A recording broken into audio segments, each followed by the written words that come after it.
गजबे वैरायटी में के पीछे पसर वही नीचे ये सखी रहते नाइटी में पानी पानी देनी छुआ पानी देनी मजा लेनी गजबे वैरायटी में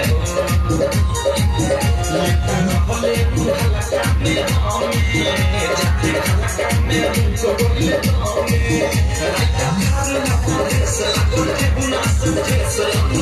तो बोले या